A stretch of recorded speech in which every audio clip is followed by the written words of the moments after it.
उन 2 क्लासेस में हम लोगों ने कौन कौन सी चीज़ें पढ़ी हैं उसको मैं एक बार फिर से ब्रीफ कर देता हूँ। सबसे पहले हम लोगों ने देखा कि फूड सिक्योरिटी के मीनिंग क्या है। कल भी मैंने इसको ब्रीफ किया था।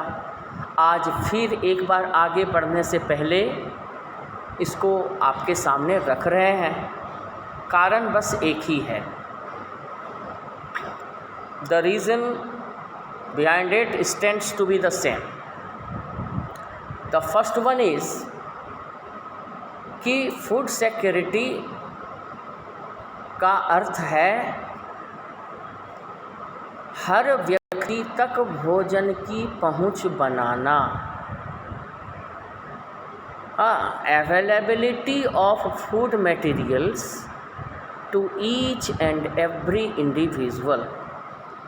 खूब ध्यान से भैया बहन सुनिए। फिर कल भी बताया था, आज भी 2 मिनट के लिए इसको ब्रीफ कर देते हैं। फूड सिक्योरिटी का मतलब है हर व्यक्ति तक भोजन की पहुंच बनाना।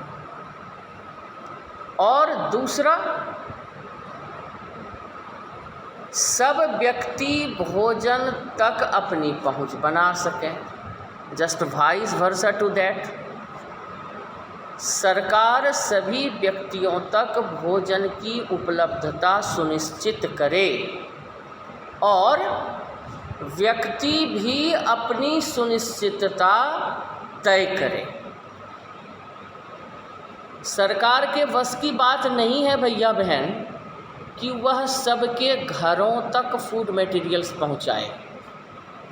कुछ खास समय के लिए तो ये चल सकता है। जैसे हम लोगों ने कल देखा, एक उदाहरण देखा कि अभी कोविड के समय में भारत सरकार ने 5 किलो चावल, 5 किलो आटे और 2 किलो दाल, ये हर व्यक्ति तक इसकी पहुंच सरकार ने बनाई। लेकिन भैया बहन, क्या हमेशा सरकार ऐसा कर सकती है क्या?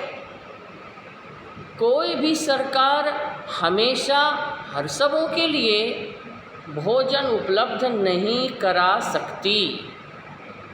भोजन की उपलब्धता सुनिश्चित भैया बहन तभी होगी जब व्यक्ति खुद वहाँ तक अपनी पहुँच बनाना चाहेगा। तो फूड सिक्योरिटी का मतलब क्या है? That I have narrated you so many times. एक बार हम बोल सकते हैं फिर से कि food security at the individual house hold, regional, national and global levels exist when all people at all times have physical and economic access to sufficient, safe and nutritious food material।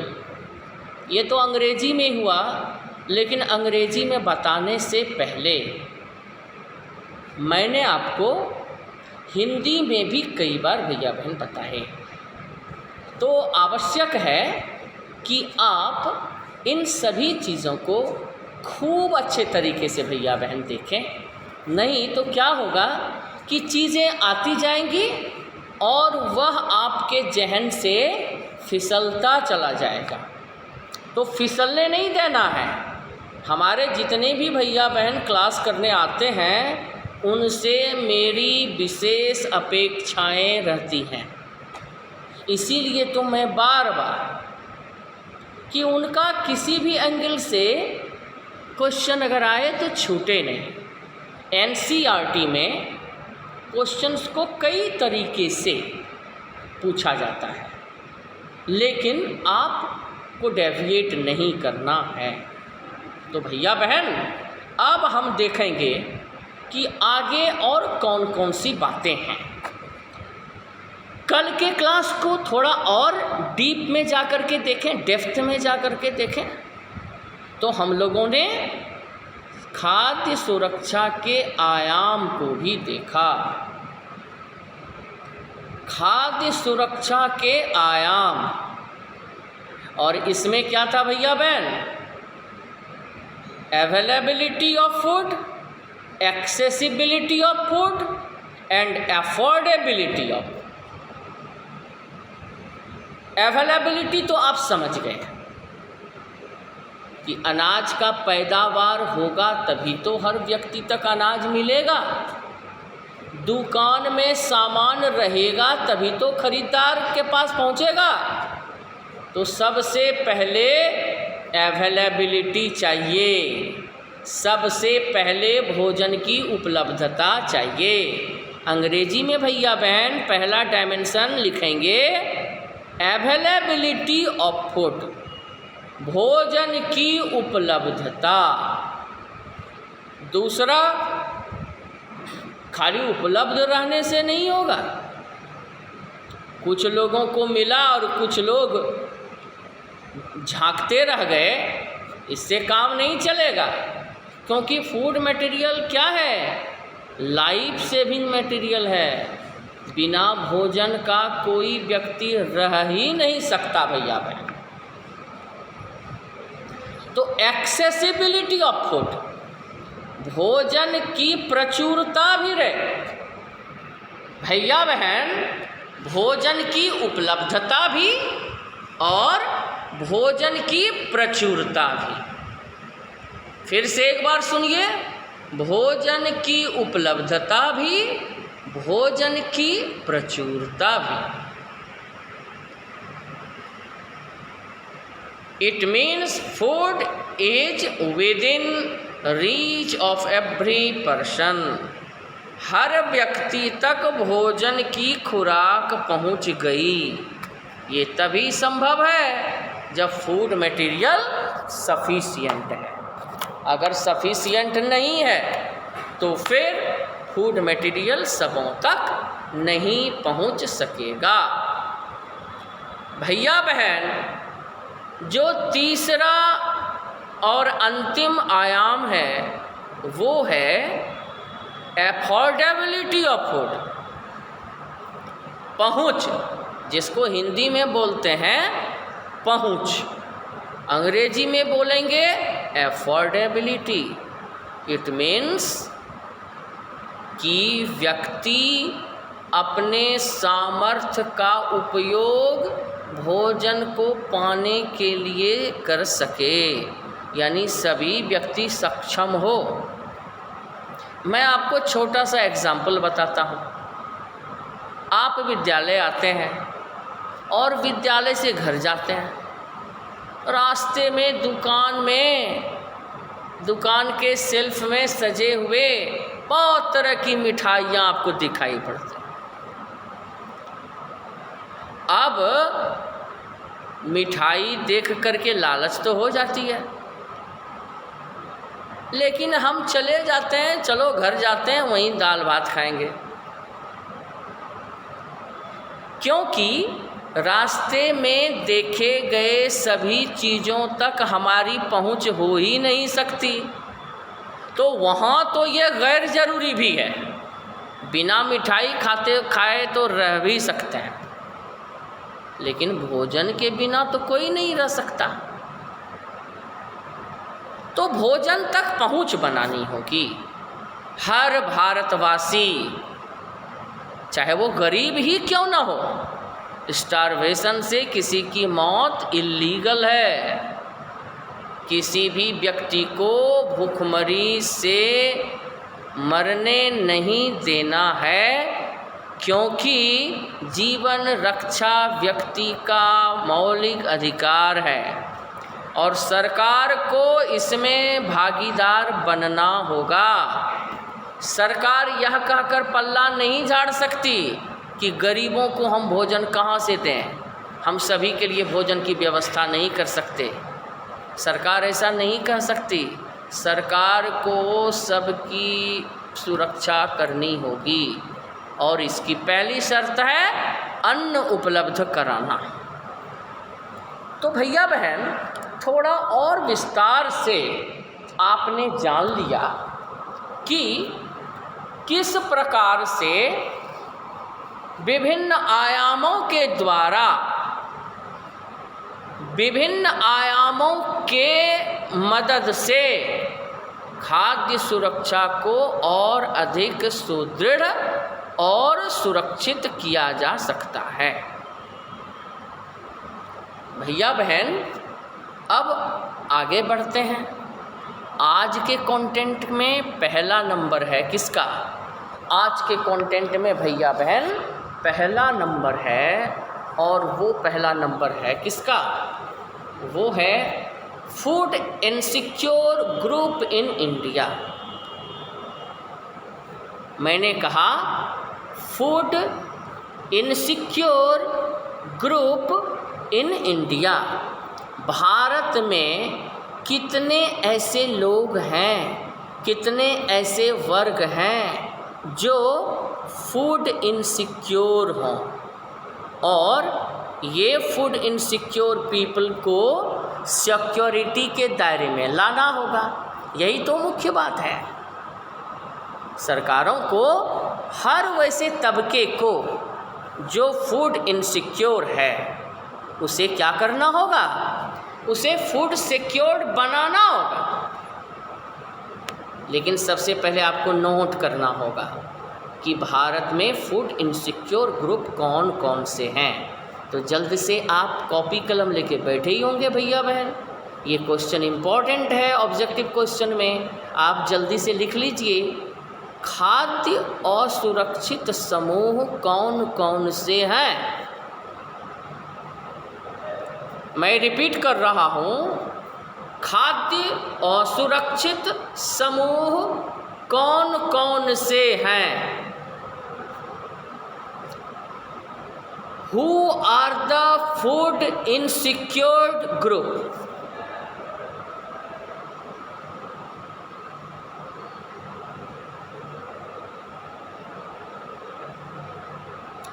तो आप इसमें नाम लिख लीजिए भैया बहन।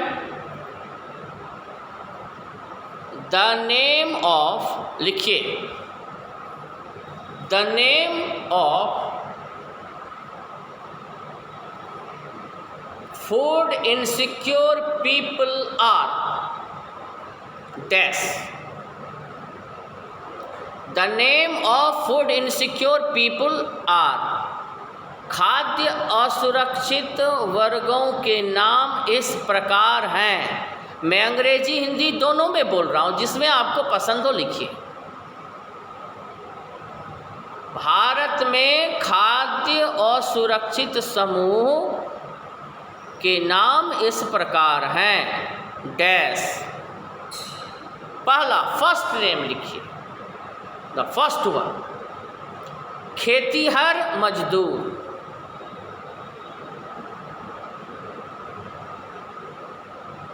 अंग्रेजी में इनको कहा जाता है लैंडलेस लेबर।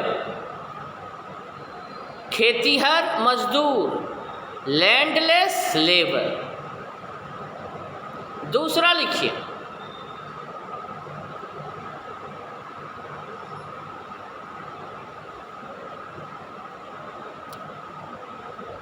अनुसूचित जाति, शेड्यूल्ड कास्ट।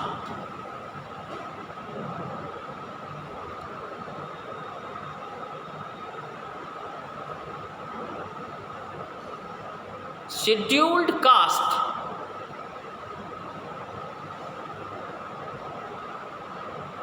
तीसरा लिखिए,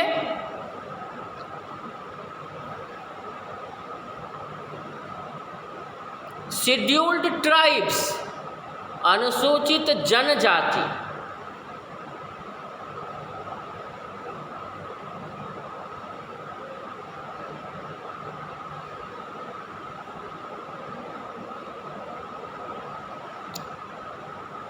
चौथा लिखिए,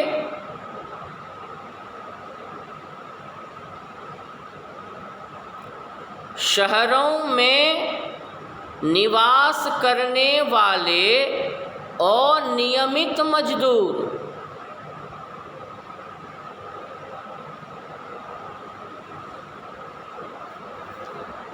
शहरों में निवास करने वाले अनियमित मजदूर, कैजुअल लेबर्स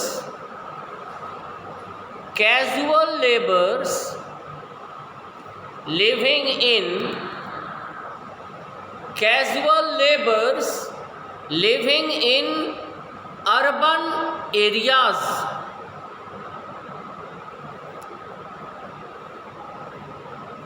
casual labor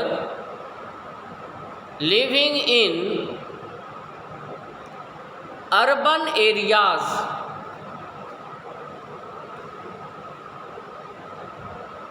आवास विहीन लोग,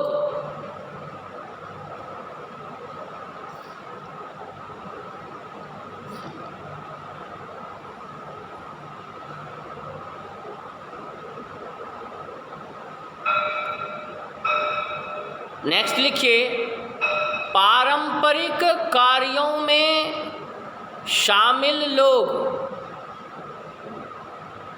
पारंपरिक कार्यों में शामिल छोटी आय के लोग। छोटी आय शब्द लिख दीजिए। पारंपरिक कार्यों में शामिल छोटी आय के लोग। फिर से रिपीट कर रहा हूँ, पारंपरिक कार्यों में शामिल छोटी आय के लोग।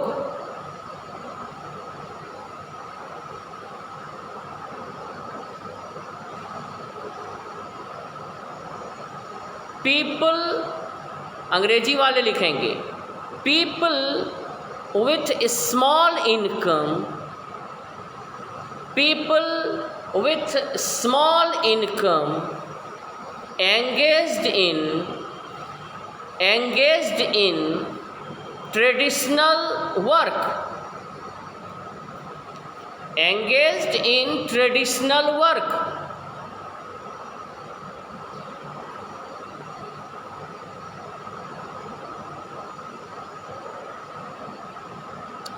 नेक्स्ट, निर्माण कार्यों में शामिल मजदूर,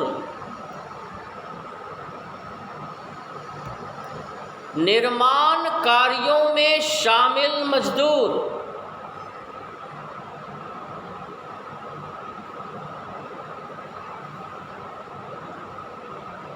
अंग्रेजी वाले लिखेंगे, construction migrant,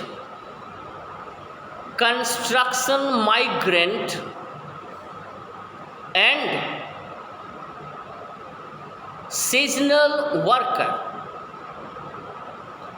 construction migrant and seasonal worker।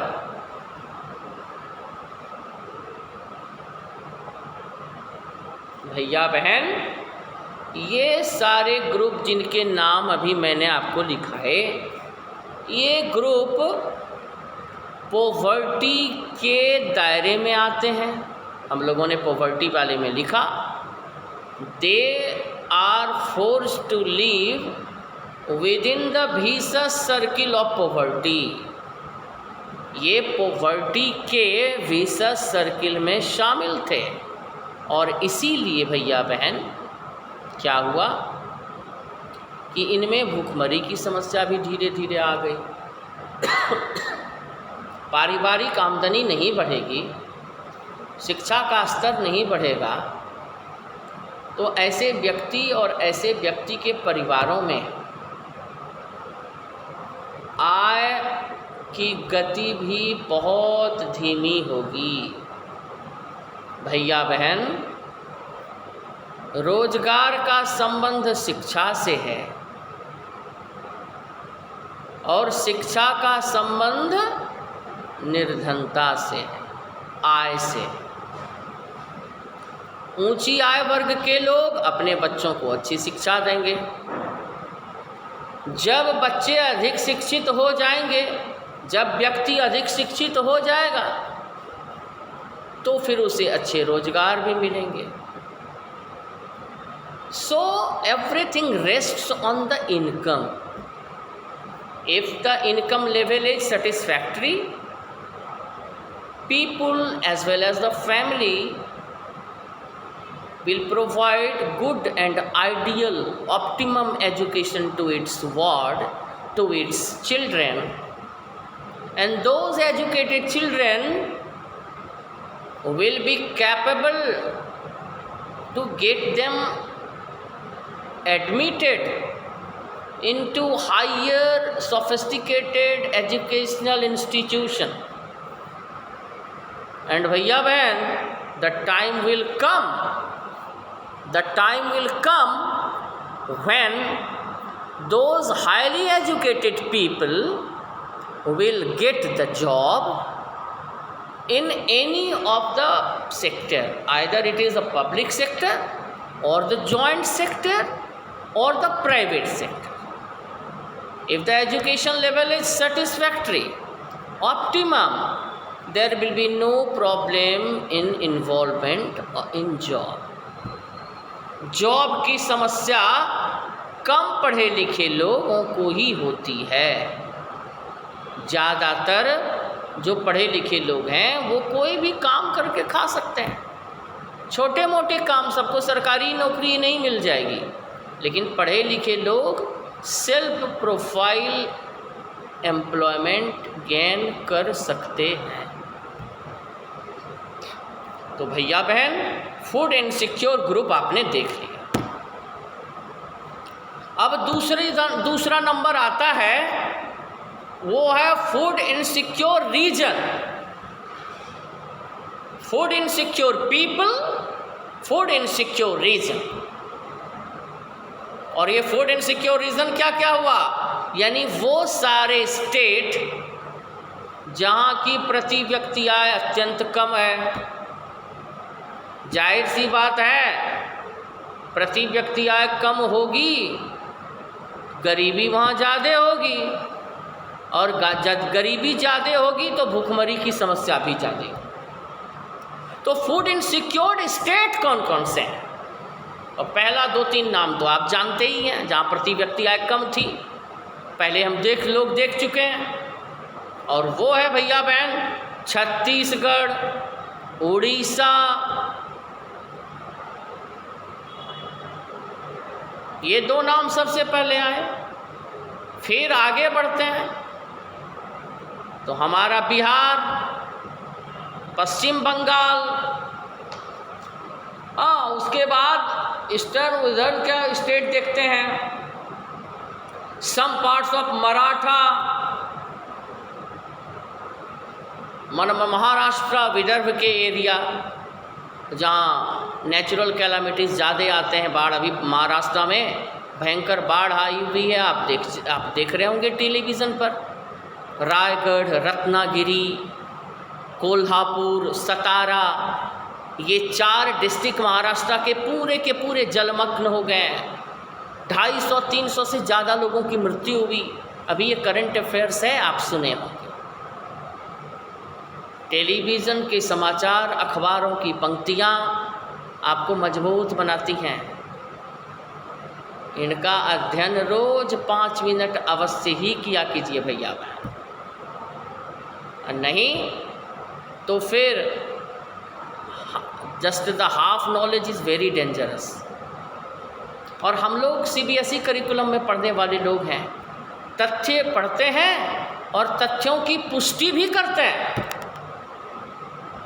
तथ्य के जानकारी के स्रोत का भी पता लगाते हैं। सामाजिक और राष्ट्रीय समस्याएं भी पढ़ते हैं और उनके निदान भी बताते हैं। खाली समस्याएं पढ़ने से नहीं होगा, समस्याएं तो कोई भी बता सकता, सॉल्यूशन बताना होगा। तो भैया बहन, अगली कड़ी में, क्योंकि आज इकोनॉमिक्स का लास्ट कक्षा है, अब जूम का टाइम भी समाप्त होने वाला है, तो भैया बहन हम लोगों ने बहुत अच्छे ढंग से, आप रियलाइज़ करते होंगे, एक एक डेफिनेशंस को हम लोगों ने अप टू द मार्क आकर के सीखा। आज मैंने सोचा कि मैं आपको संवाद के द्वारा कक्षा लूँगा। रोज़ तो मैं बोर्ड से लेता ही हूँ। आज भी आपको एक स्क्रिप्ट भेजूँगा इंग्लिश में। तो मैं आपको बेस्ट सर्व कर रहा हूँ, और आप में से कुछ लोग ERP देखते ही नहीं हैं। Please just go through the ERP in the evening or at night. You can there go through the video again, click the link and go through the video. एक वीडियो को अगर बार बार देखेंगे तो फिर आपकी सारी समस्याएं हल हो जाएंगी। तो आज की कक्षा यहीं समाप्त करते हैं भैया बहन। The time is up. और हम समझते हैं कि आप सारी बातों को समझ गए होंगे। पॉवर्टी प्रोन ग्रुप कौन कौन से हैं, फूड इनसिक्योर्ड ग्रुप कौन कौन से हैं, और फूड इंश्योर्ड रीजन्स कौन कौन से हैं, और डायमेंशंस ऑफ फूड सिक्योरिटी क्या क्या है, फूड सिक्योरिटी किसे कहते हैं। भैया बहन आज के लिए इतना ही। फिर हम लोग बातें करते हैं, सिविक्स की कक्षा में मिलेंगे, और अगली कक्षा में अगले वीक में इकोनॉमिक्स की कक्षा में मिलेंगे, और यहीं से शुरू करेंगे। आप इतने दूर तक तैयारी करके रखेंगे। सबको एक साथ बहुत बहुत धन्यवाद। Thank you so much.